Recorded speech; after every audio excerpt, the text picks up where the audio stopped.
on guztioi, eta ongi etorriak talde honetara. Gaur, gurekin hizlari aparta daukagu eta bere ezagutzak eta esperientziak gurekin partekatuko ditu. Tenemos con nosotros a José María Bretos Linaza, que estudió física en la Facultad de Ciencia y Tecnología de la UPV, donde realizó asimismo la tesis doctoral en el campo de la acústica musical, sobre aspectos acústicos de instrumentos construidos en madera como violines y xilófonos.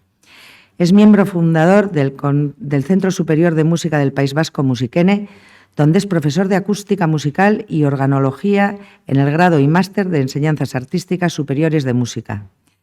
En Musiquene ocupó el cargo de subdirector en los primeros años de funcionamiento del centro, periodo en el que trabajó activamente en la ordenación académica de estas enseñanzas.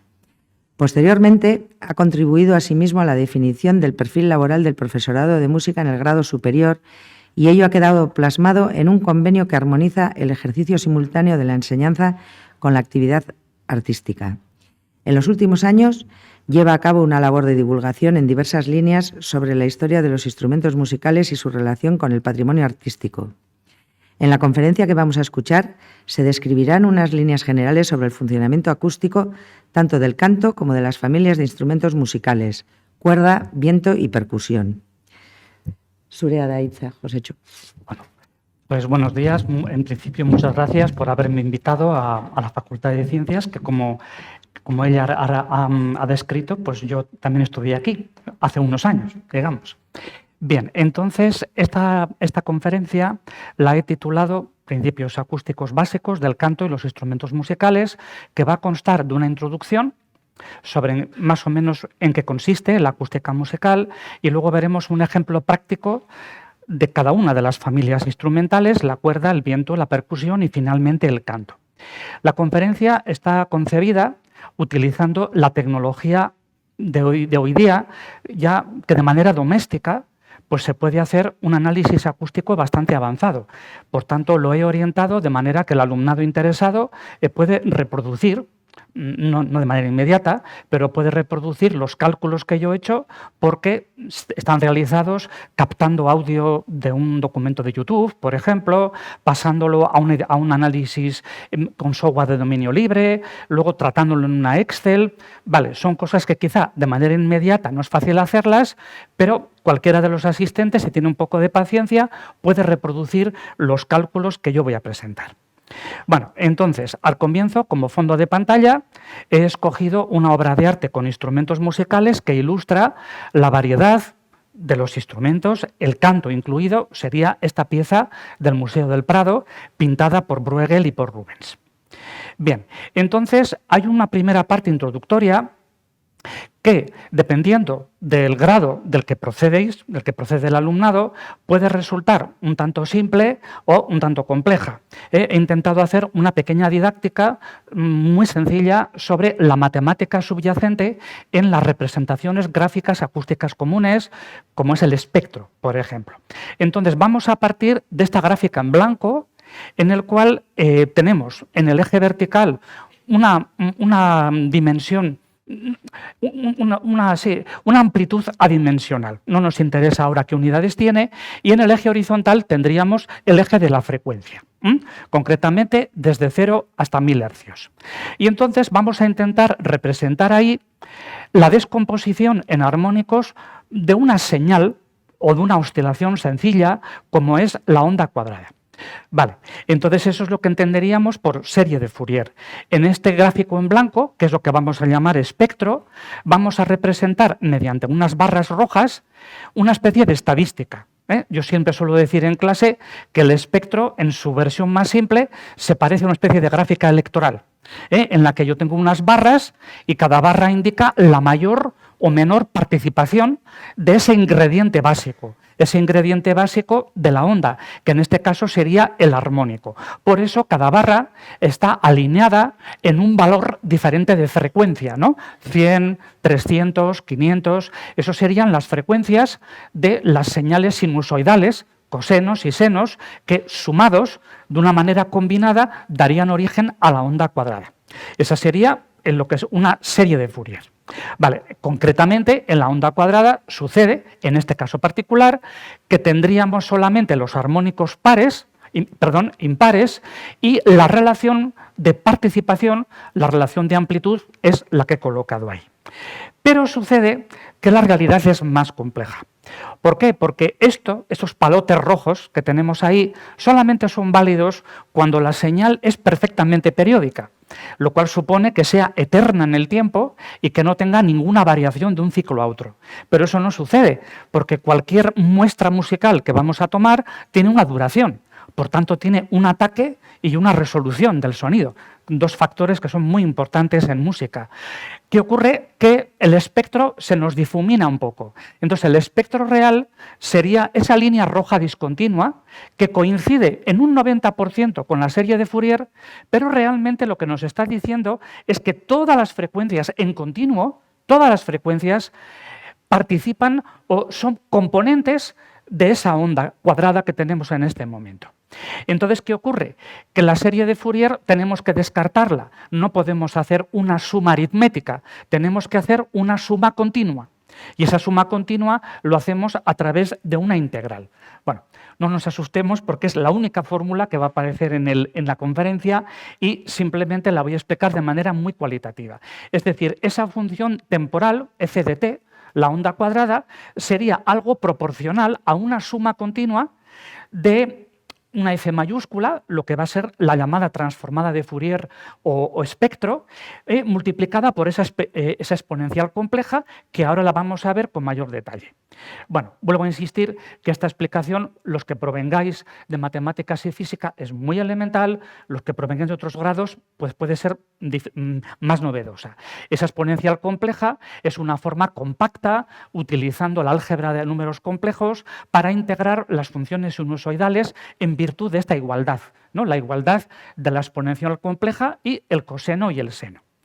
Y luego esta f, función de omega, bueno, omega, la frecuencia angular, es proporcional a la frecuencia común, es lo que entendemos por espectro, comúnmente, o transformada de Fourier. Es una función recíproca de la propia función temporal y entonces nos dice la participación de cada una de las frecuencias en continuo.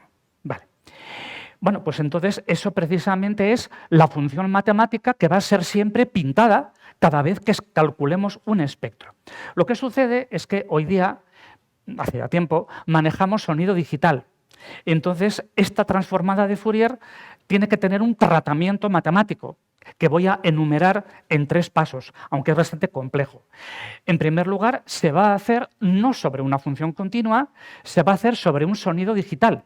Un sonido digital que es una función discreta, un conjunto de valores separados. Lo que se suele decir en música y en ingeniería de sonido sería una señal muestreada. Una señal de la cual yo tomo solamente unos disparos. El convenio de audio, el convenio estándar de audio, fijado ya hace décadas, es de 44.100 disparos por segundo, que es lo que garantiza una buena reproducción digital de toda la gama de audio.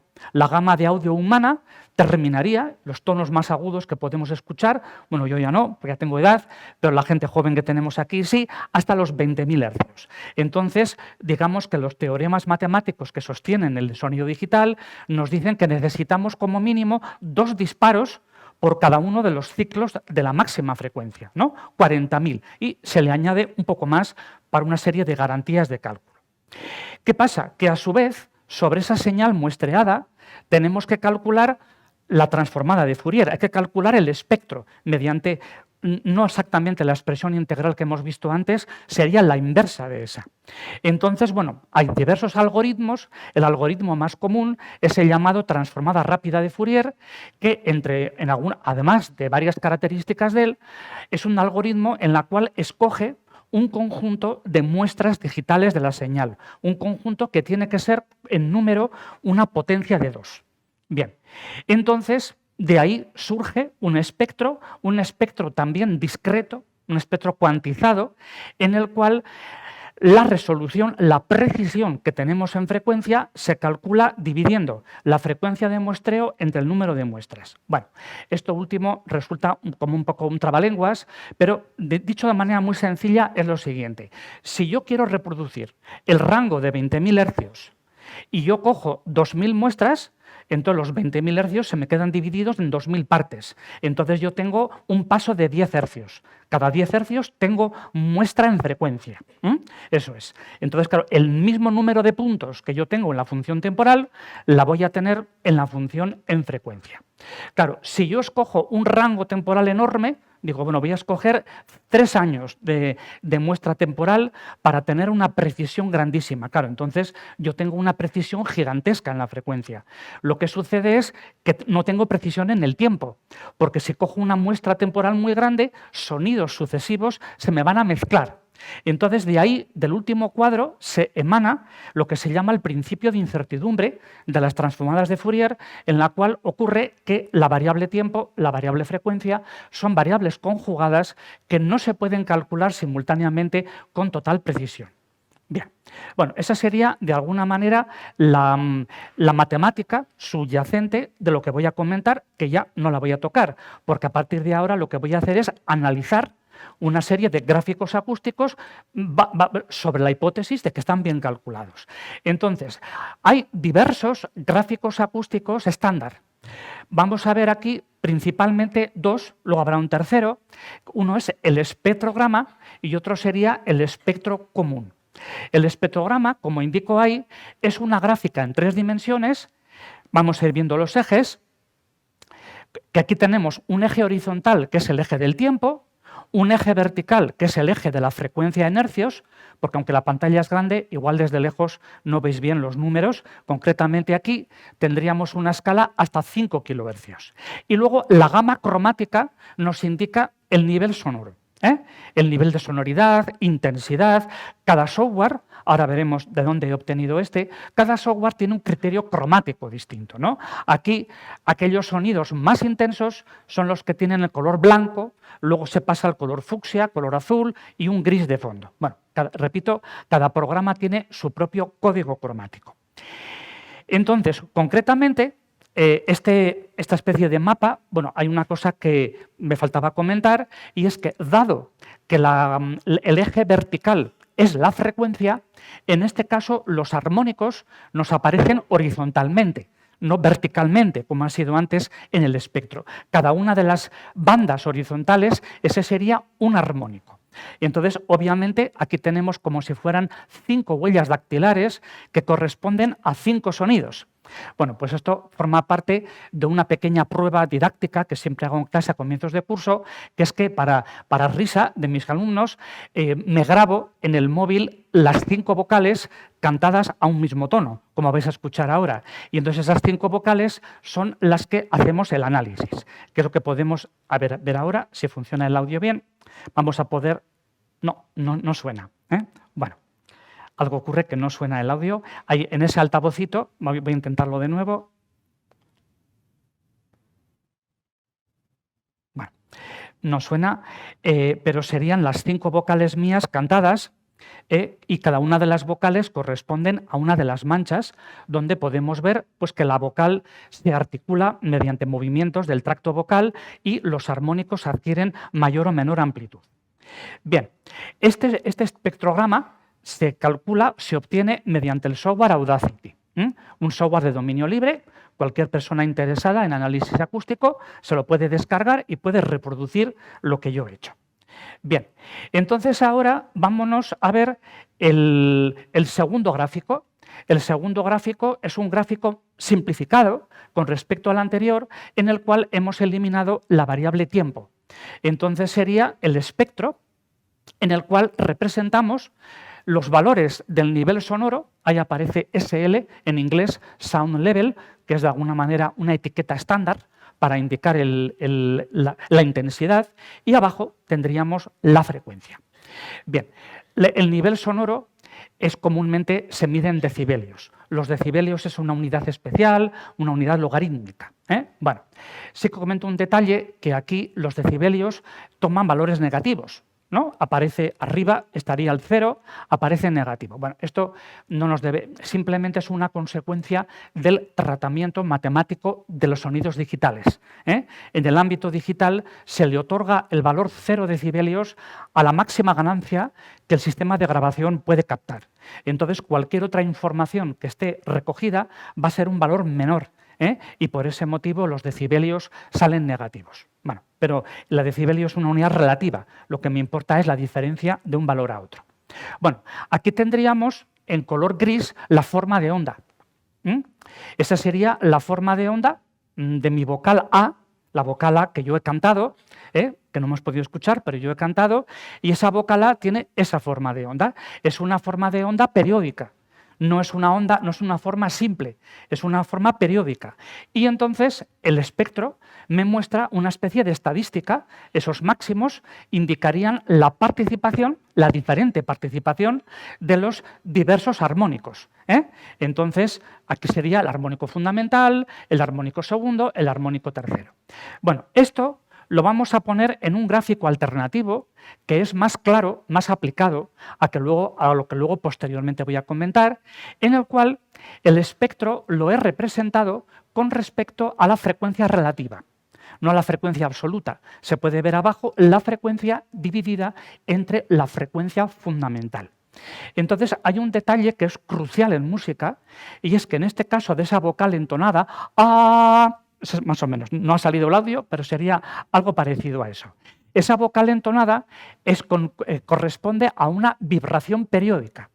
Entonces, al ser la vibración periódica, el análisis de Fourier nos da una estadística equiespaciada. Quiere decir, si vemos abajo, al armónico fundamental le corresponde el valor proporcional 1, y el segundo armónico 2, 3, 4. Hay una aritmética que los antiguos griegos llamaron una aritmética armónica, llamaron así. Entonces, este tipo de espectros armónicos, espectros en los cuales los parciales, estas cúspides, están organizadas en una ley matemática simple aritmética, son lo que preside lo que vamos a llamar en música los sonidos con altura, sonidos entonables. Bien, entonces, acabada esta introducción, ahora es donde vamos a comenzar un resumen sucinto de unos ejemplos que he seleccionado que se puedan hacer con software simple de la familia de cuerda, la familia de viento, la de percusión y la del canto. Bien, entonces vamos a empezar con la cuerda, que tendríamos el violín. Entonces, para ilustrar el violín, pues también he traído una figura alegórica que sería un detalle de este cuadro de Murillo, en el cual el ángel se presenta a San Francisco de Asís y San Francisco de Asís experimenta un éxtasis, ahí con el toque de violín del ángel. Vale, que nos va a servir de fondo de pantalla a esta primera parte de la presentación. Bueno, vamos a ver brevísimamente, también con una serie de espectros esquemáticos, cuál sería la función física o el principio básico del violín extrapolable a la guitarra, a la mayoría de los instrumentos de cuerda. La cuerda, en el caso del violín, al vibrar, porque se pega al arco, ella lo que nos va a producir una onda parecida a un diente de sierra, que sería la onda que tenemos arriba. ¿Por qué? Porque al paso del arco, como el arco tiene resina, la cuerda se pega y se despega. Entonces, al pegar y despegarse, genera una forma de onda así. El espectro sería ese que tenemos ahí. Una serie de armónicos que progresivamente van decayendo. El diente de sierra es una señal que tiene armónicos pares e impares, pero aquí he quitado las escalas, lo he hecho como si fuera con dibujos. Ahora, ¿qué va a hacer la caja de resonancia? La caja de resonancia, ella no va a cantar. Si en una caja de guitarra o de violín damos un pequeño golpe, lo que genera es como clac, clac, clac. Ella no canta. Entonces, su espectro no es un espectro, vamos a decir, ordenado, selectivo, como el de la cuerda. Es un espectro más global, donde es una función continua a lo largo de la frecuencia, en la que hay unas zonas, unos rangos de frecuencia con mayor ganancia, con mayor intensidad. Es lo que serían las resonancias. Las resonancias, rangos de frecuencia en los cuales el sistema es capaz de vibrar con mayor comodidad y entonces va a hacer un efecto amplificador de aquello que le llegue. Fijémonos que los pinchos azules los armónicos de la cuerda es también una resonancia, es un caso específico. La cuerda tiene unas resonancias muy selectivas, que serían los armónicos. En el caso de la caja de resonancia, esas resonancias no son tan selectivas, ocupan rangos de frecuencia más amplios. Consecuentemente, la señal final que yo voy a grabar con un micro, ¿no?, del sonido del violín, va a ser una señal periódica más compleja que el diente de sierra, cuyo espectro también es más complejo, porque el espectro que entrega la onda original, la onda de la cuerda, viene modulado por las resonancias de la caja.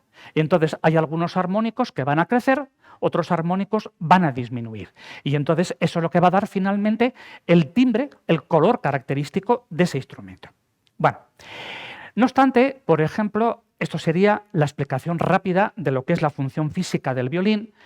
Los ejemplos no lo voy a poner de eso, porque para poder hacer la función física del violín necesitaríamos un tipo de indagación de mecánica ondulatoria. Vamos a trabajar siempre con software que me analiza sonido que yo grabo en un micro. Entonces vamos a ver rápidamente cómo se analiza un detalle concreto de la ejecución del violín, que se llama el vibrato. ¿El vibrato en qué consiste? Es una ornamentación de la ejecución musical consistente en una fluctuación regular de la entonación. En ocasiones también puede fluctuar el volumen o ambas a la vez. En el vídeo que vamos a ver a continuación va a quedar claro. Claro, ¿cómo se hace en los instrumentos de arco? Pues ellos cogen apoyan el violín y entonces oscilan la mano, ¿no?, ya sea desde la muñeca o desde el antebrazo. De esa manera la cuerda periódicamente es más corta, más larga, más corta, más larga. Y entonces se produce una fluctuación de la frecuencia de oscilación. Bien, entonces eso es lo que vamos a ver en este primer vídeo.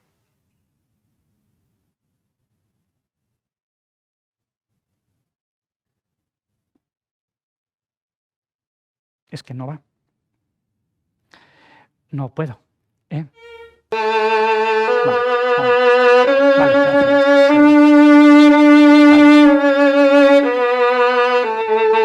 ahí tendríamos, ¿no?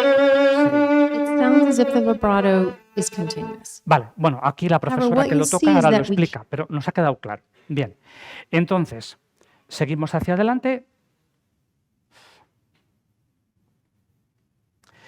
Vale, en primer lugar, aquí tenemos un gráfico obtenido con Audacity. Mientras no diga lo contrario, seguimos con este software. Arriba tendríamos una nota de violín tocada sin vibrato, todos los ciclos iguales, pero cuando meto vibrato, como la oscilación se ralentiza, se acelera, la cosa se complica, es más complicado, es más aperiódica. Bien, entonces, vamos a intentar verlo ahora. Bueno, en primer lugar, voy a mostrar un breve vídeo del fragmento musical que voy a utilizar para el análisis de vibrato. Sería un fragmento de Tchaikovsky, tocado por esta violinista, lo vamos a escuchar ahora mismo.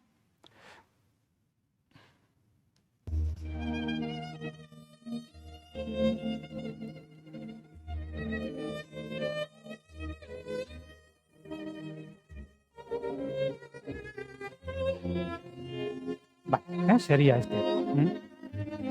De acuerdo. Entonces, la toma de audio que voy a hacer para el análisis no la voy a coger del concierto de ella, porque ella está tocando sobre orquesta, entonces se mezclan diversos instrumentos. Lo voy a coger de un vídeo didáctico de dos chicos que van a hacer un poco de comedia, en el cual el mismo pasaje que ha tocado ella la van a tocar con vibrato y sin vibrato. Es lo que vamos a escuchar a continuación.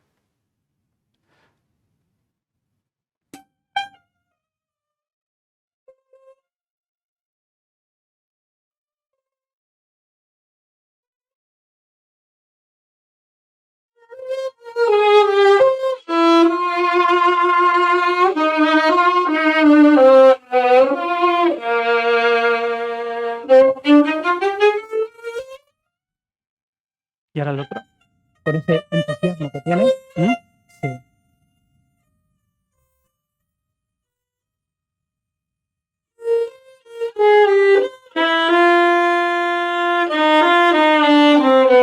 Bueno, eso sería sin vibrato.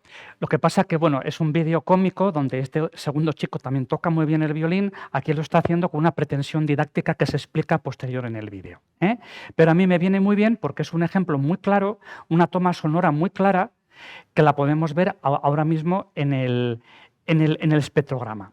En el espectrograma, la primera parte, la parte de la izquierda, ahora escucharemos el audio de nuevo, serían los armónicos que van siguiendo la línea melódica de esta frase musical, y a la derecha sería lo mismo, pero tocado sin vibrato.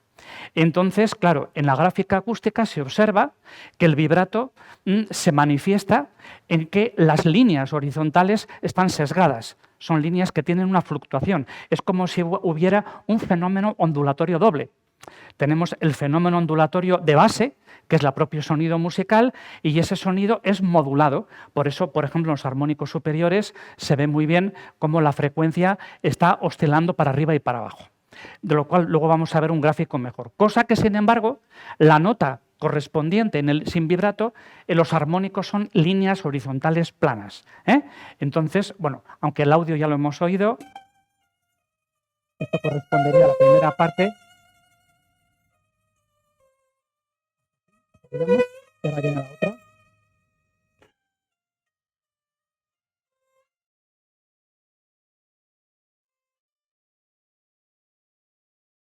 Bien.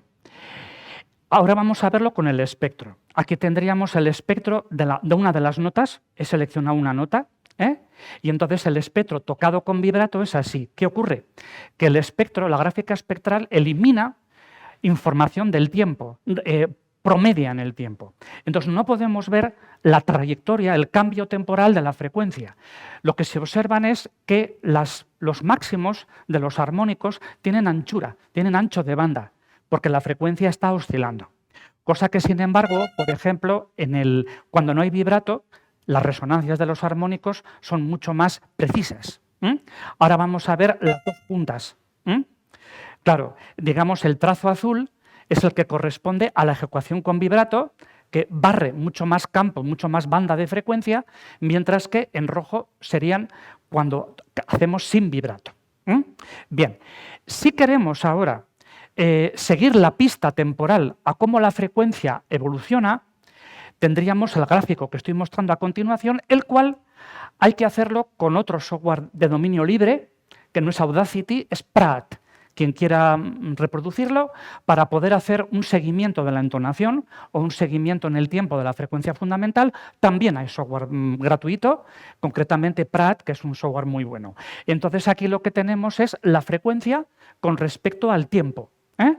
Entonces, claro, en el caso de tocar con vibrato, lo que tengo es que la frecuencia sube y baja, más o menos de una manera regular, mientras que ahí pues está tocando ahí, ¿no? La frecuencia se mantiene ahí sin ningún orden aparente, ¿no? Sería así, más o menos. Claro, me diríais, pero en el segundo caso la frecuencia tendría que ser horizontal, la gráfica. Pero nunca es horizontal, porque por muy buen violinista que uno sea, al pasar el violín por el arco siempre hay algo que nos podemos torcer. En fracciones de tiempo muy pequeñas se pueden cometer pequeñas desviaciones. Bueno, luego hay un gráfico, simplemente lo voy a pasar rápido porque no tengo tiempo. Es el mismo gráfico en el cual sustituyo los hercios por una unidad alternativa que se llama los cents. Es una unidad relativa, una unidad comparativa. Bueno, esto es que requeriría un poco de explicación musical, pero aquí se puede ver que ha habido una pequeña diferencia de entonación entre uno de los tonos y el otro. Bueno, pero lo paso. Entonces, con eso habríamos acabado este ejemplo de los muchísimos que podíamos haber seleccionado del violín, pero que es un ejemplo fácilmente realizable mediante software de dominio libre, capturando una señal de audio, ya sea de un móvil o ya sea de un vídeo de YouTube, como lo he hecho yo. Vamos a ver ahora, en el caso del viento, la trompeta. Podríamos haber escogido la flauta, el clarinete, vamos a coger la trompeta. Entonces, la trompeta moderna sería el instrumento que tenemos aquí, y lo que vamos a hacer ahora es, vamos a ver un ejemplo de cómo suena en contexto sinfónico. No sé dónde está. Sí.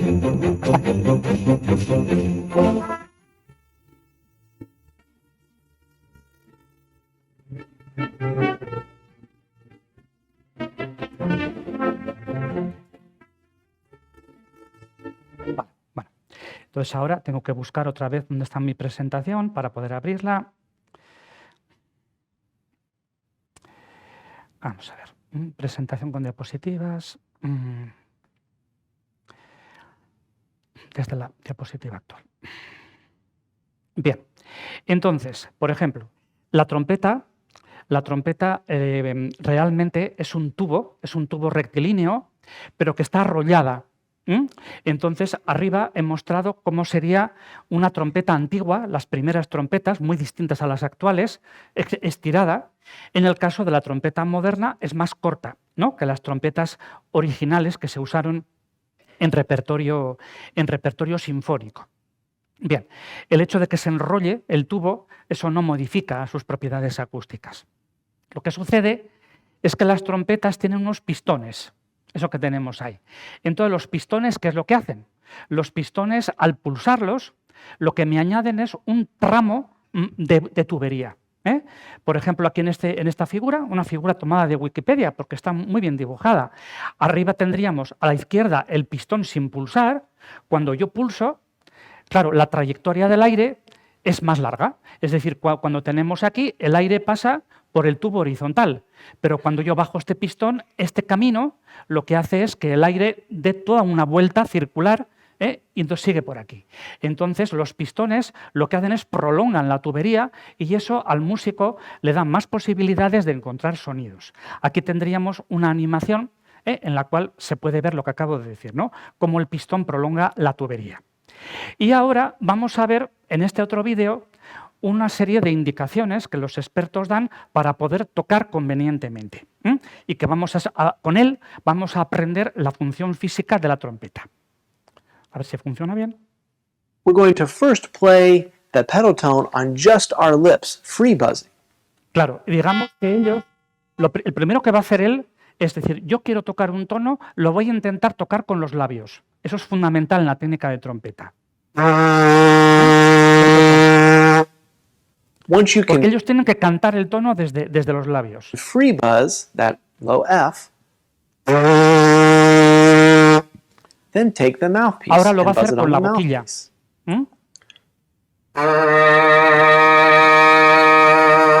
So free buzz, mouthpiece buzz, Con la boquilla. and then we'll add another step here, which is just buzzing that Bueno, ahora note lo que va a on the hacer es lead con el pipe. tubo So you'll abierto extend de la trompeta. your tuning slide all the way out.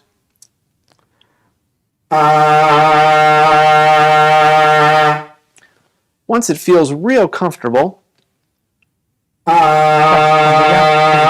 ya seguro el ejecutante, ahora ya then we can move to cierra la playing it trompeta on the trumpet. y va a tocar con la trompeta. But first we're going to do a lip bend on F sharp.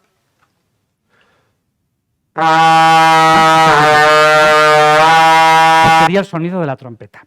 Claro, ¿qué ocurre? Que aquí él, cuando ha soplado con los labios o con la boquilla, ha escogido un tono que luego la trompeta va a ser capaz de hacerlo. Claro, digamos que la trompeta resuena también a esa frecuencia. Porque claro, si él de repente con los labios pues toca otro sonido, luego coloca el tubo y no funciona. Porque claro, hay que soplar a una frecuencia que coincida con las frecuencias propias, naturales, que tenga el tubo de trompeta. Pero como ejemplo nos vale para saber cuál es esa técnica. Vale, aquí tendríamos un espectrograma de los tres tonos que ha dado él. Es decir, a la izquierda, ahora lo voy a indicar, a la izquierda sería con los labios, con la embocadura y con el tubo de trompeta. Vamos a ver si el audio me va bien. Con los labios, con la embocadura y con el tubo de trompeta. Bueno, con el tubo de trompeta ha cogido primero un tono superior, un semitono superior, y lo ha hecho en medio. Bueno, eso es por una razón técnica. Pero en principio aquí tendríamos las tres. Ellos tienen que entrenar los labios, luego colocar la boquilla y luego colocar el instrumento. Bien, entonces vamos a ver los espectros de Audacity de las tres. Con los labios me saldría así, ese sería el sonido. Con la boquilla saldría así. Bueno,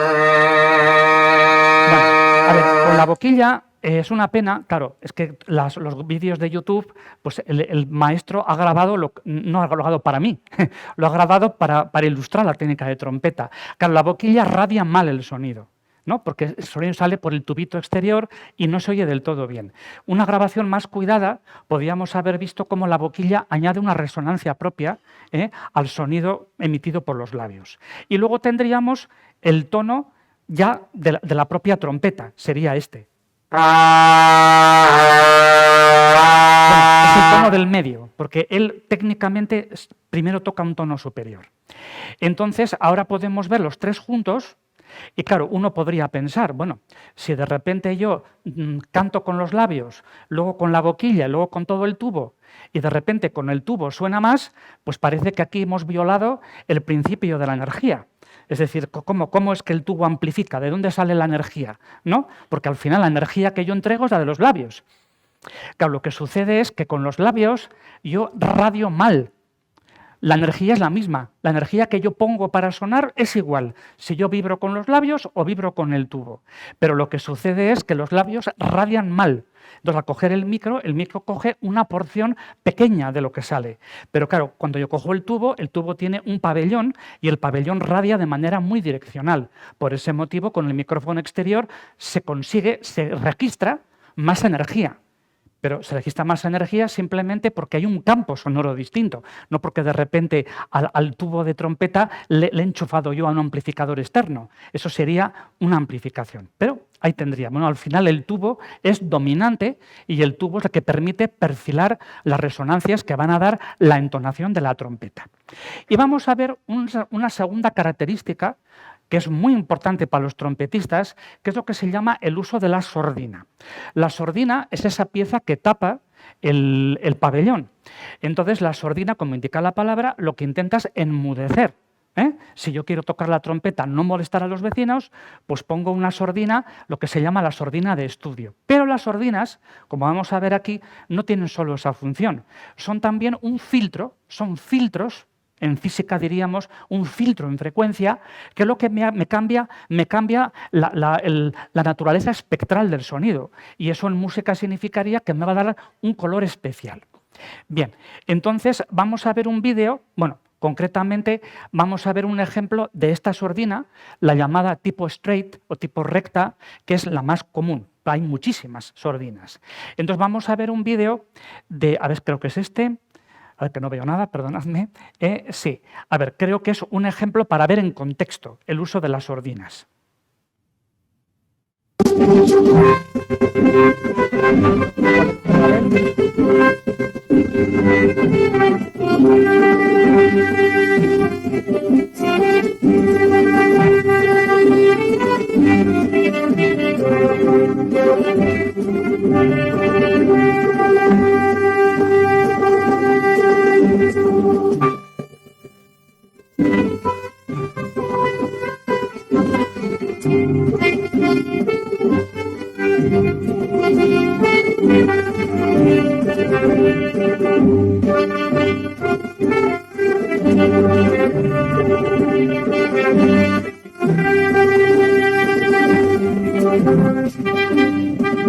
Y ahora un ejemplo de jazz, que es muy habitual también.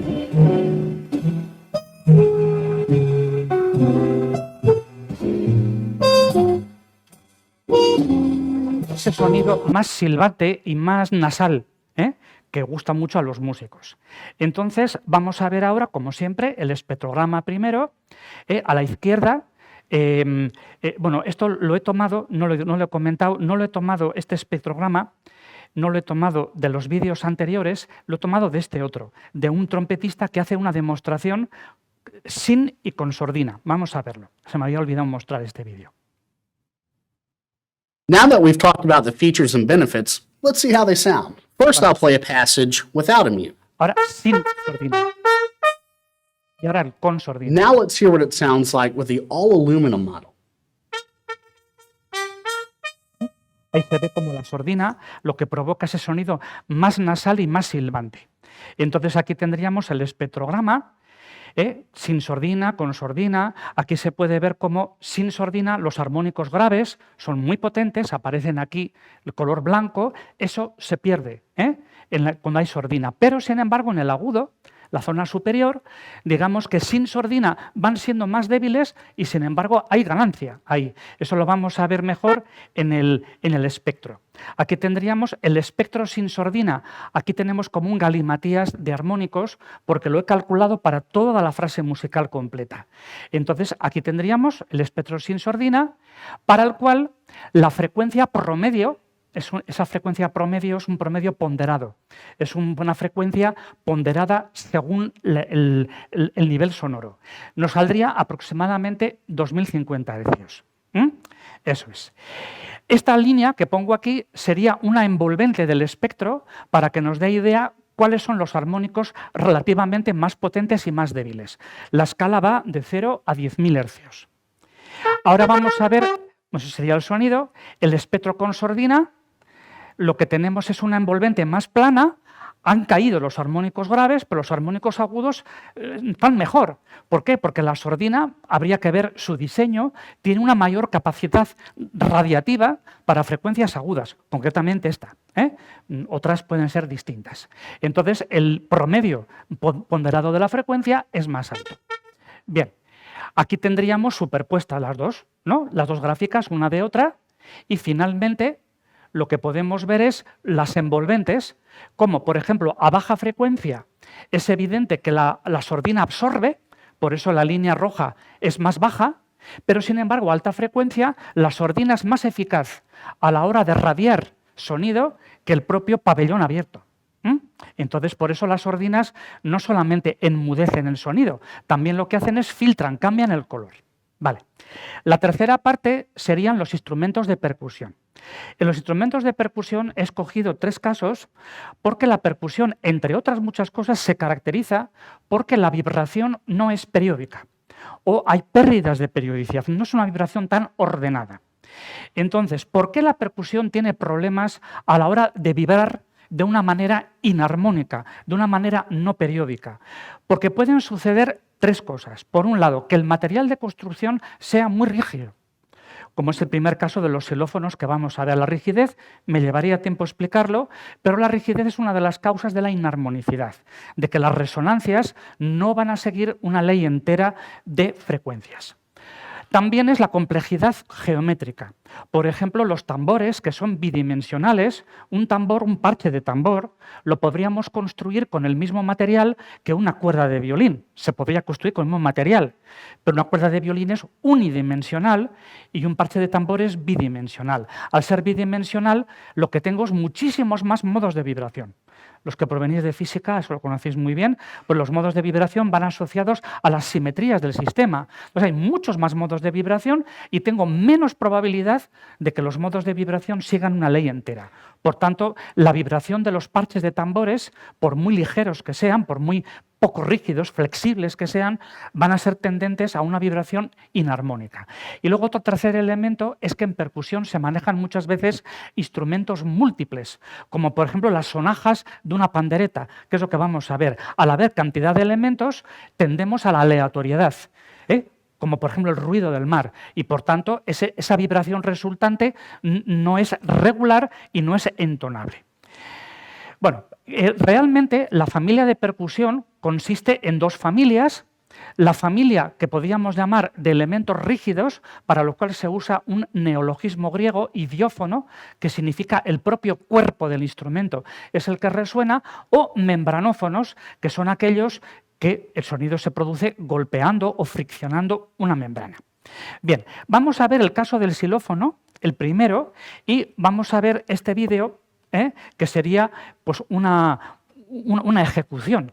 El xilófono, cuando tiene grandes dimensiones, recibe el nombre de marimba, una denominación de origen africana, porque muchos xilófonos provienen de África, no todos, pero provienen de África muchos de ellos.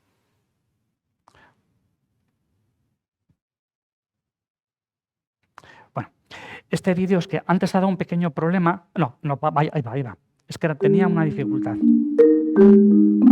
Es un xilófono grande, lo que se llamaríamos una marimba, en la cual las plaquitas están sostenidas por un bastidor y aquí no se ve, a veces se ve bien, la plaquita por abajo le han pegado un corte. Tiene como un pequeño puente. Ese puente, ahí se ve muy bien, justo en la zona intermedia, es el puente que el constructor utiliza para afinar las tablitas. Porque, como vamos a ver, en el xilófono lo que tenemos es una especie de regularidad o de armonicidad parcial. Bueno, este otro vídeo, que es una escala solamente, es de donde yo he sacado el análisis.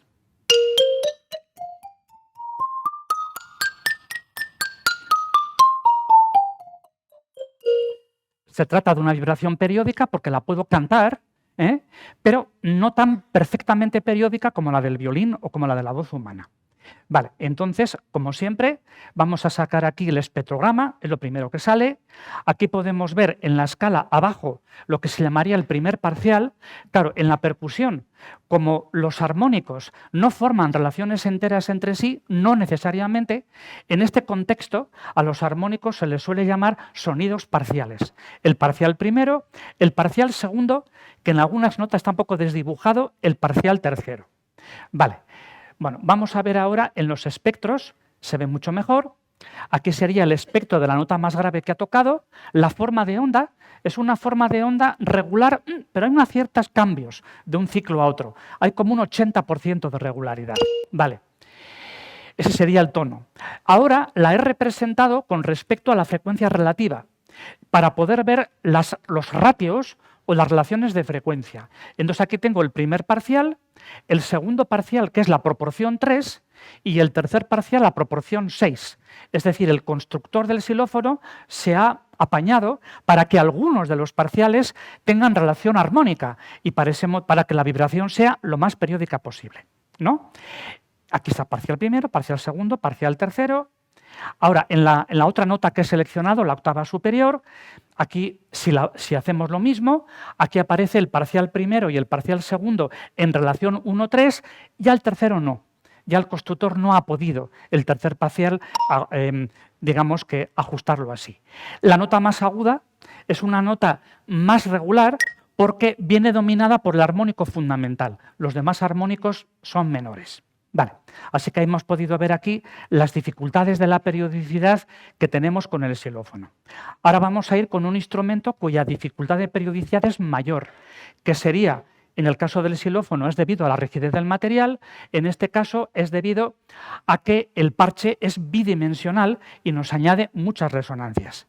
Entonces vamos a ver un vídeo en contexto de cómo se tocan los timbales y cuál es el sonido. Y de ese sonido juzgaremos hasta qué punto es entonable o no entonable. Si es entonable, significa que al menos hay una cierta periodicidad. Vamos a ver. Bueno, aquí comienza el concierto, pero los músicos de la orquesta hablan entre sí. ¿Qué os parece? Están allí hablando. Bueno, ahí se calla todo el mundo y comienza. Ahí está afinando el percusionista.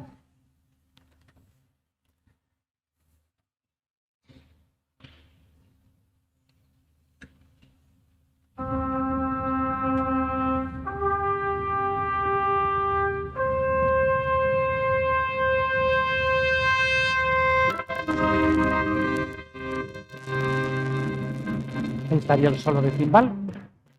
Se oye poco, pero... Eso es, sería ese el solo. Haya habido algunos errores en la orquesta.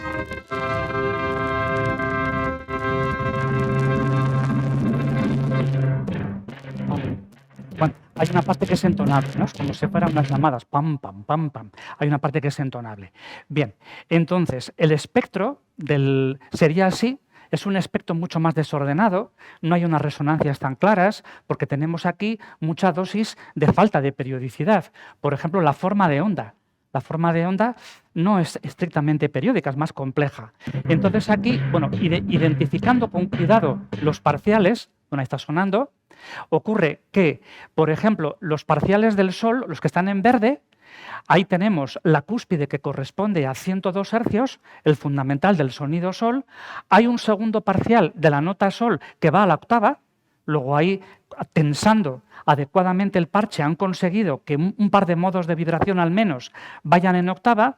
En el caso del do, no. Es sol, do, pam, pam, pam, pam. En el caso del do, es el armónico fundamental el que gobierna. Entonces aquí tenemos una precariedad de resonancias que contribuyan a una vibración periódica. Y ahora el tercer caso que vamos a ver sería el caso de la pandereta, en el cual la falta de periodicidad viene dada porque tenemos elementos múltiples. Primero ha sido la rigidez, lo segundo ha sido la complejidad geométrica. Ahora el problema es porque tenemos los chinchines, las sonajas esas, que tenemos muchas y vibran entre sí de manera descorrelacionada, y por eso el sonido resultante es desordenado.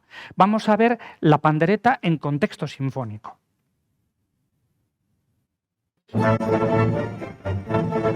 Que tendríamos en Carmen de Bizet.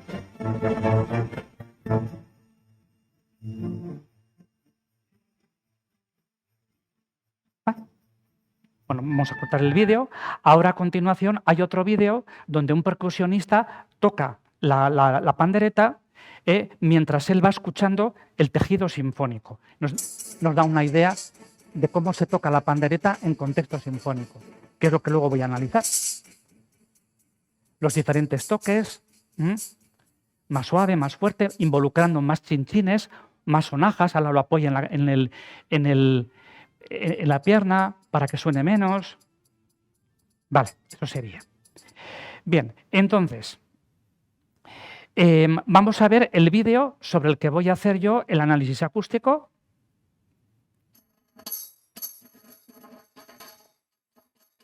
Vale, aquí son 3 ejecuciones de pandereta cambiando el metal de los chinchines.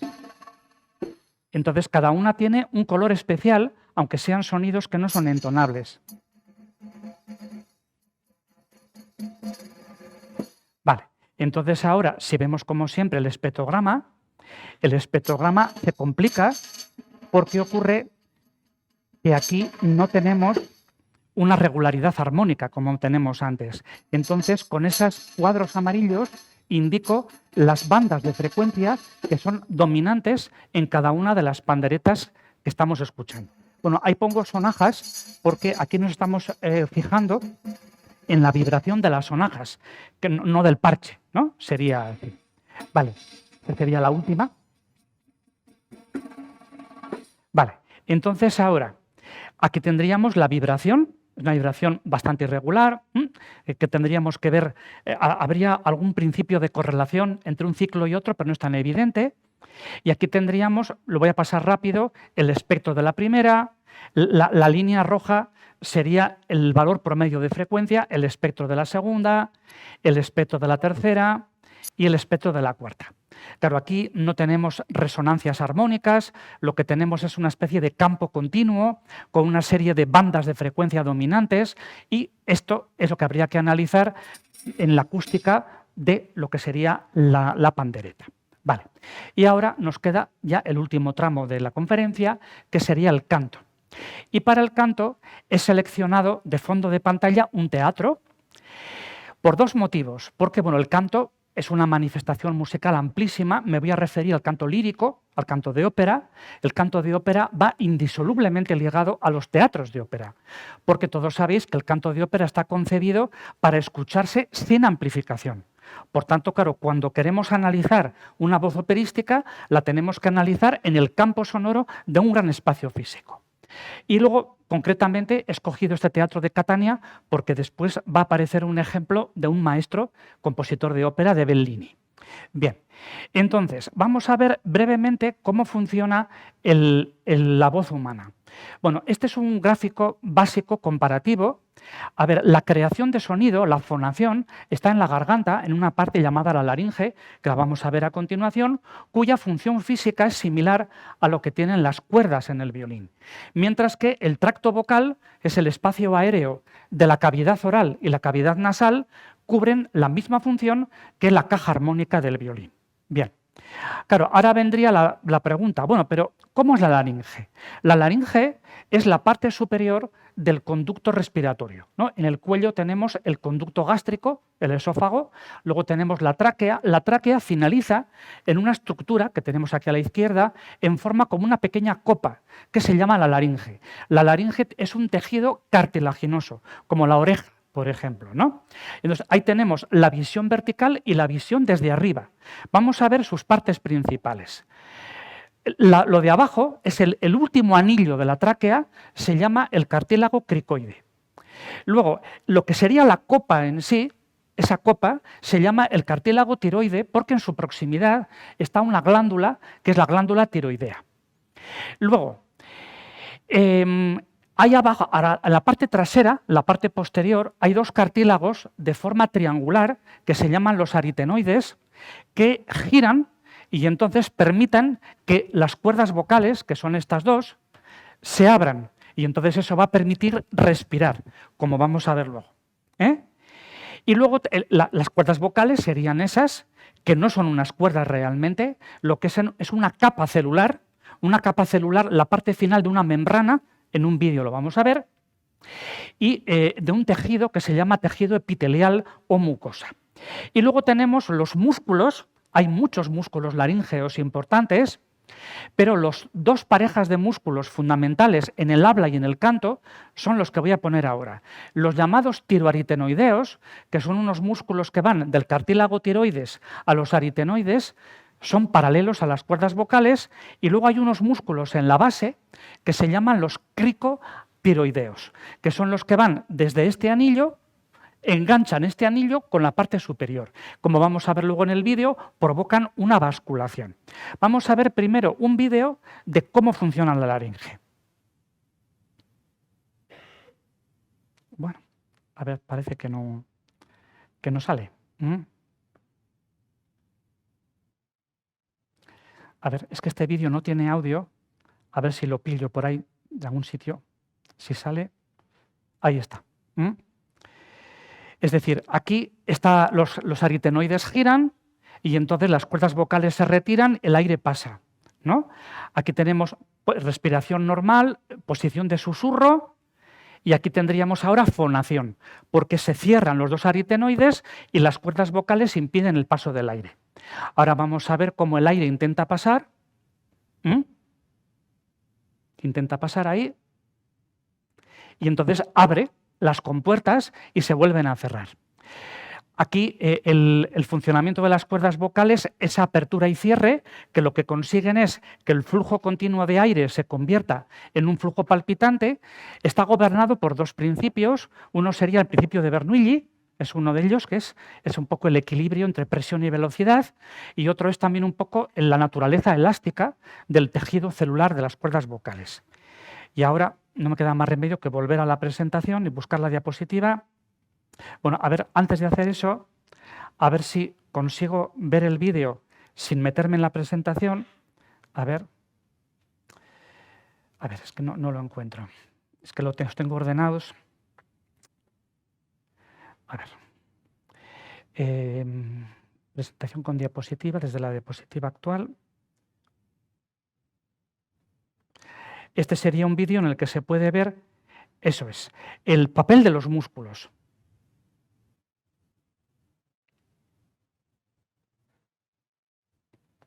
Bueno, este músculo no me interesa, este es para conjuntar la deglución, los alimentos con la respiración. Lo que me interesa es el que va a aparecer a continuación, que es el músculo cricotiroideo, este de aquí. Cuando se contrae, bascula la tráquea con respecto a la laringe. Y ahora vamos a poder ver que en ese bascular las cuerdas vocales se estiran. Ahora están en posición, ahora se estiran. Las cuerdas vocales es la fibra blanca que hay ahí arriba. Eso es. Y ahora estos otros músculos hacen lo contrario, se encogen y la cuerda vocal también se encoge. Eso es. Eso sería el funcionamiento de los llamados músculos tensores. Bien, entonces esto ya lo hemos visto. Vamos hacia adelante. Ahora aquí tendríamos un detalle anatómico de las cuerdas vocales. Las cuerdas vocales son realmente una terminación celular que hay en dos membranas que tapan la salida de la tráquea. no son de tejido muscular, son de un tejido de mucosa, como se puede ver ahí, de mucosa. Bien, y esa cuerda vocal tiene una gemela al otro lado. Vale. Entonces, vamos a ver ahora los dos modos de fonación principales que hay en la voz humana. A baja frecuencia, cuando queremos cantar una nota grave, una nota así, lo que ocurre es que los músculos, ahora lo vamos a ver, los músculos piroaritenoides se encogen, como hemos visto antes, entonces la cuerda vocal queda relajada y muy pegada una con otra. Entonces tenemos mucho más masa celular en vibración, hay más inercia y consecuentemente la frecuencia es más baja. Mientras que los músculos de la base, los azules, están relajados, ¿no? Las flechas quiero indicar que hay contracción. Esto es lo que se llama el modo de pecho. En canto se llama modo de pecho. ¿Por qué? Porque es el que es habitual en la voz del hombre. Yo, por ejemplo, ahora al hablar me noto que los pectorales me vibran. El pectoral es un músculo grande, entonces el pectoral entra en resonancia con las frecuencias bajas. Sin embargo, cuando vamos al agudo, claro, yo necesito tensar las cuerdas vocales. Es cuando entran en juego los músculos de abajo, los cricotiroideos, que es lo que hacen bascular la estructura y la cuerda vocal se estira. Se llama el registro de cabeza porque el cantante siente que cuando va a notas altas le vibran las sienes o le vibran los huesos y los músculos de la cabeza. Bien, entonces el funcionamiento de las cuerdas vocales sería así en el primer modo de fonación. Es decir, ahora lo vamos a ver, en cada ciclo vibratorio hay una gran parte de tiempo que las cuerdas vocales permanecen pegadas, cosa que sin embargo en el segundo es solamente un pequeño toquecito. Vamos a ver a continuación la implicación que esto tiene en el sentido vibratorio. Bueno, aquí tenemos un modelo de flujo. Si midiéramos el flujo de aire que se puede medir con una cánula por la garganta, el flujo de aire que permite salir de la tráquea, bueno, pues eso se puede medir experimentalmente y se han hecho modelos. Entonces, Rosenberg es un especialista histórico de la acústica de la voz y entonces el llamado pulso de Rosenberg tiene tres partes. Lo que sería esa rampa superior es cuando las cuerdas vocales se empiezan a abrir y el flujo de aire aumenta. Luego, la otra rampa es cuando las cuerdas vocales se van cerrando, que normalmente suele ser más rápida que la apertura, debido a que las cuerdas vocales tienen elasticidad y vuelven a cerrar. Y luego hay un pequeño lapso de tiempo en cada ciclo vibratorio en la que las cuerdas vocales permanecen pegadas y el flujo es cero. Bien, si lo vemos de manera repetitiva, aquí tendríamos, esos serían los pulsos, la vibración, si midiéramos, que se puede medir justo lo que se llama glotal, mediante un pequeño micro en la cual se puede medir qué es lo que hacemos en este nivel, no lo que hacemos luego fuera. ¿Qué pasa? Que en el segundo modo, como el punto de contacto es mucho más corto en el tiempo, la forma de onda es más sencilla. Es más sencilla. Eso luego lo vamos a ver en un ejemplo. Y luego existe una tercera posibilidad que se llama la voz de falsete o falseto, en el cual las cuerdas vocales no llegan a cerrarse nunca. Entonces siempre hay un flujo de aire. Es como un sonido soplado, pero por concisión no voy a hablar de él. Vale, ahora vamos a ver un ejemplo de la utilización de los dos registros principales de la voz, el de pecho y el de cabeza, cuyo control es fundamental en el canto, sobre un ejemplo de este compositor, la ópera Los Puritanos de Bellini. Bien, dejamos ahí esa partitura. Esa partitura se estrenó en 1830 y tantos, un poco antes de la muerte del maestro, y la estrenó este tenor, Giovanni Battista Rubini. En aquella época, los tonos más agudos se hacían pasando al segundo modo, como lo vamos a escuchar ahora. En los tonos más agudos, el cantante pasaba a cantar como si fuera una chica, como si fuera una mujer. Entonces, eso, por ejemplo, lo podemos escuchar en el siguiente audio de un cantante del siglo XX que lo ha cantado a la manera histórica, tal y como se cantaba en vida del maestro compositor. Bueno, a ver si puedo dar el play, que no hay manera. Ahí.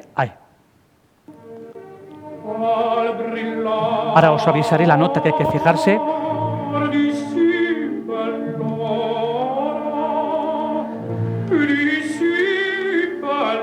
Sería la que viene ahora.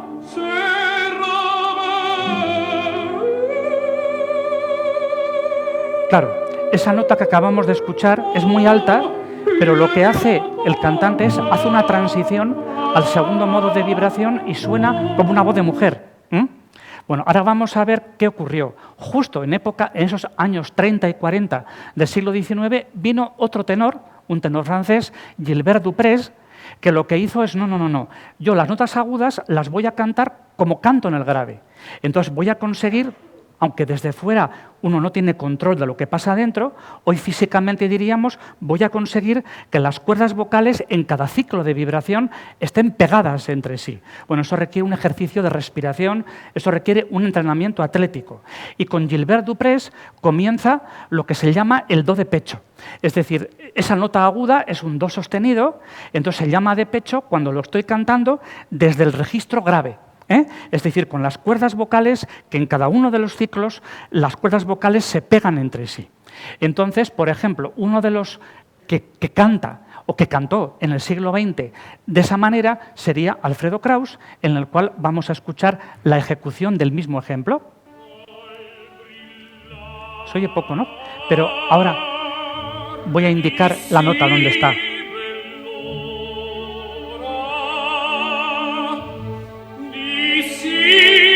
Es ahora.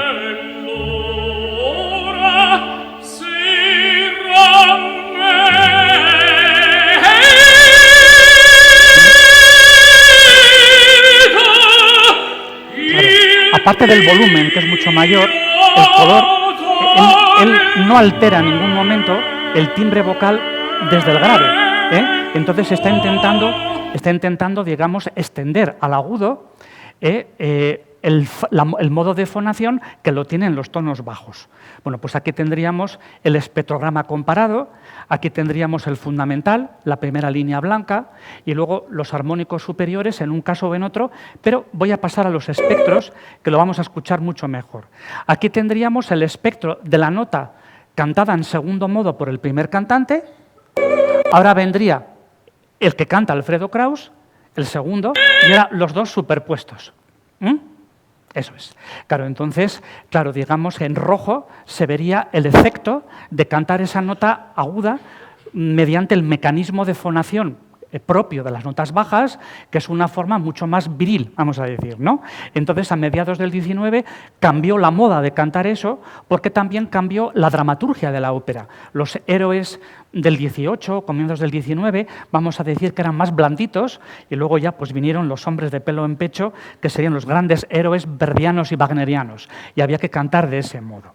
Y luego, con ayuda de Prat, pues, por ejemplo, aquí lo que he sacado sería los ciclos de oscilación para el primer cantante y el segundo cantante. Aunque esta gráfica es un poco, sería la nota de uno, la nota del otro, sí, que sacados de contexto parecen como gritos de animales, ¿no? Realmente.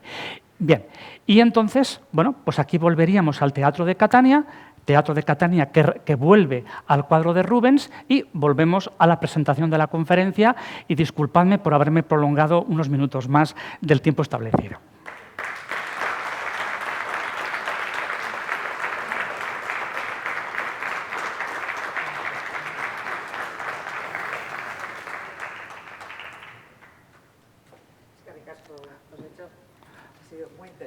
Bueno, pues me alegro que haya sido útil para todos vosotros. Parece que son cosas que sí. están como muy separadas. Es una cosa artística y, sin embargo, es una cosa susceptible de cuantificarse. Y es una labor de física aplicada. Y, aparte, todos estos ejemplos tienen mucha enjundia si quisiéramos profundizar. Vale, nada más. Sí. ¿Alguien sí quiere hacer alguna pregunta, un comentario?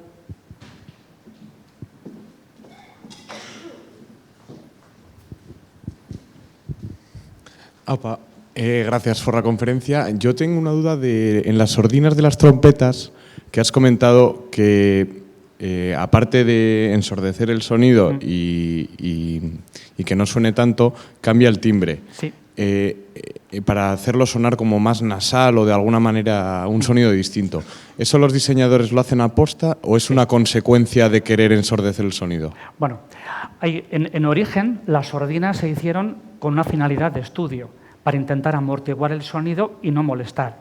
Pero con el tiempo se han constituido en piezas integrantes del propio instrumento diseñadas para un efecto sonoro creativo, no para una amortiguación del sonido.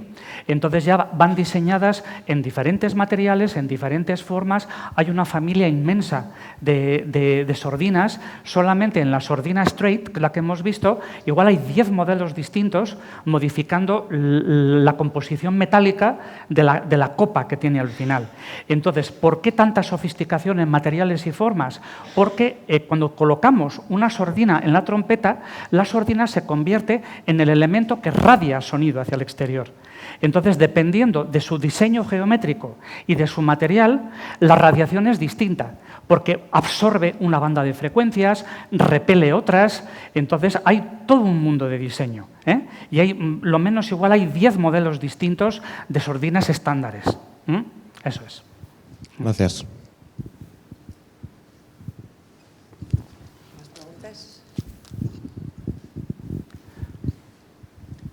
Bueno, me ha gustado mucho tu conferencia gracias. Y quería hacerte una pregunta relacionada con la trompeta. Sí. Es decir, en el vídeo del bolero de Ravel se ha visto algo que tú no has contado, que es la modificación de la longitud del tubo. ¿Con los pistones te refieres? No, con los dedos. Ah, sí, eso es, sí. Claro, porque ellos tienen, digamos que hay lo que se llama una bomba de ajuste. Ellos, por ejemplo, a veces a la tubería, el tubo general, suelen llamar a veces la bomba. Entonces, esa bomba tiene una cierta maniobra. Puede aumentar y como si fuera un pequeñito efecto trombón, ¿no?, que tendríamos en la trompeta. Tienen lo que se llama una bomba de afinación. Llaman con bombas, llaman a tramos de tubería secundaria que se pueden manipular, ya sea de manera automática a través del pistón o sea de manera manual. Cosa que, por ejemplo, en el trombón es manifiesto porque hay todo un tubo telescópico y no hay pistones. Pero en la trompeta también. De hecho, en el vídeo donde el músico toca con los labios y toca después con la boquilla, ahí también se ve cómo desenrosca y luego la mete. Es lo que sería la bomba de ajuste, como si fuera un tramo libre o semilibre que ellos tienen para ajustar.